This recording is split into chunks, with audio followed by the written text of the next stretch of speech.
আসাদুদ্দিন তালুকদার ভাই এবং এখানে যারা মঞ্চে বসে আছেন আজকের আমন্ত্রিত অতিথিরা প্রত্যেককে আমি আমার ব্যক্তিগত তরফ থেকে তাদেরকে অভিনন্দন জানাই, কৃতজ্ঞতা জানাই আজকের অনুষ্ঠানে উপস্থিত থাকার জন্য। আমি এই অনুষ্ঠানে ঢুকে যে জিনিসটি দেখতে পেলাম সেটা হচ্ছে এত ডিসিপ্লিন রয়েছে।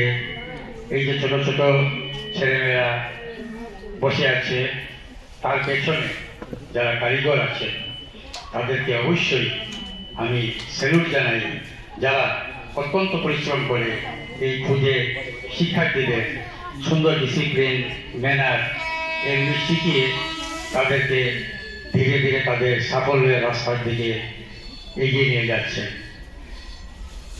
সত্যি কথা বলতে কি, আমরা যখন তোমাদের মতো ছোট ছিলাম আমরা কিন্তু এরকম কোনো সুযোগ আমরা তখন পাইনি। আমরা শুধু পড়াশোনা নিয়ে ব্যস্ত ছিলাম, জীবনের অনেক দিন কাটিয়ে দিয়েছি। এখন আমি প্রায় জীবনের শেষ প্রান্তে দাঁড়িয়েছি, সেটিং সানের অবস্থা। সূর্য অস্ত যাওয়ার সময় প্রায় এসে গেছে, বেলা 5টা 4:30 এরকম বাজে আমার জীবনের। তোমরা যারা এখানে বসে আছো তোমরা সবাই দেখছো রাইজিং সান। হ্যাঁ, বেলা 7:30 8টা বাজে, ধীরে ধীরে সূর্য আলো প্রখর হবে, 12টা যখন বাজবে তখন তোমাদের জীবনের অনেক রাস্তা, অনেক দূর এগিয়ে যেতে হবে তোমাদেরকে। শুধু একটা জিনিস মনে রাখবে, যে জিনিসটা নিয়ে আমরা সবাই খুব ভাবি সেটা হচ্ছে পেশেন্স। পেশেন্সটা খুব কঠিন জিনিস, সেটা ধরে রাখার চেষ্টা করবে। আরেকটা জিনিস আমি তোমাদেরকে বলি, যেটা হচ্ছে সাকসেস নিয়ে কোনো কিছু চিন্তা করবে না, কোনো কিছু ভাববে না।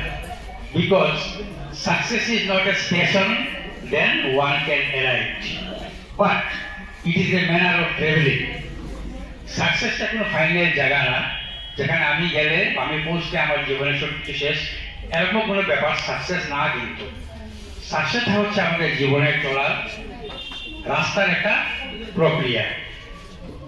আমি আরো বিশেষভাবে ধন্যবাদ জানাতে চাই, যার জন্য আমরা বিশেষ করে আমাদের উপত্যকা প্রচন্ডভাবে বিধ্বস্ত।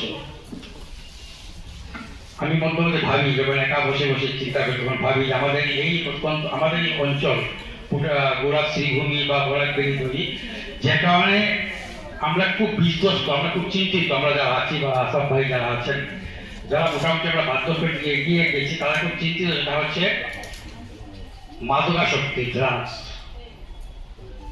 আজকে এই যে খুব এখানে ছোট ছোট যারা শিক্ষার্থীরা আছেন, আমি প্রথমেই ধন্যবাদ জানাই যারা প্রশিক্ষক আছেন তাদেরকে। অন্তত আর কিছু হোক না হোক, এই রাস্তা থেকে, এই বিধ্বংসী রাস্তা থেকে এই ছেলেমেয়েদেরকে একটা সঠিক রাস্তায়, সুন্দর রাস্তায়, সুন্দর মানসিকতা তৈরি করার জন্য যারা দিন রাত পরিশ্রম করে যাচ্ছেন, তাদেরকে আমি আমার তরফ থেকে আবারও অসংখ্য ধন্যবাদ জানাচ্ছি।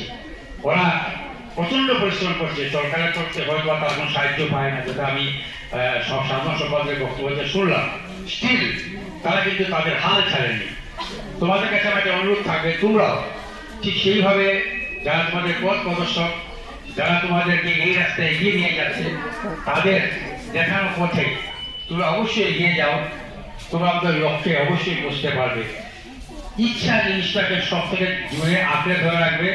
যদি তোমাদের ইচ্ছা থাকে তাহলে তোমরা অবশ্যই একদিন ব্ল্যাক বেল্টের উপরে যদি আরো কিছু থাকে, আমার জানা নেই, আমি সে ব্যাপারে একটি অভিজ্ঞ না, যদি আরো কিছু থাকে তাহলে তোমরাও সেই জায়গাতে বুঝতে পারবে। আজকে তোমাকে এখানে আনা হয়েছে, তোমরা জেলা স্তরে বা রাজ্য স্তরে, একজন এখানে আছে আন্তর্জাতিক স্তরেও এই ক্যাডেটে অংশ নিয়েছে। খুব ভালো লাগছে। পাথানহান্দির মতো, পাথানহান্দি অঞ্চলের মতো, পাথানহান্দি সমজেলার যে এরিয়াতে আজকে যে সমস্ত ছোট ছোট ছেলেমেয়েরা আছে আন্তর্জাতিক স্তরে পাথানহান্দির নাম ক্যারাটের জন্য বয়ে দিয়ে যাচ্ছে, সেটা আমাদের কাছে খুবই গৌরবের বিষয়। আমরা আশা করবো আগামী দিনে এই ক্যারাটে অ্যাসোসিয়েশন যারা পরিচালনা করছেন তাদের সহযোগিতায় তোমরা ভারতবর্ষের তথা আন্তর্জাতিক স্তরে আমাদের পাথানহান্দি অঞ্চলের নাম আরো উজ্জ্বল করবে। সবাইকে ধন্যবাদ জানিয়ে আমার কথা আমি এখানে শেষ করছি। সবাই ভালো থাকো, সুস্থ থাকো। ধন্যবাদ সবাই।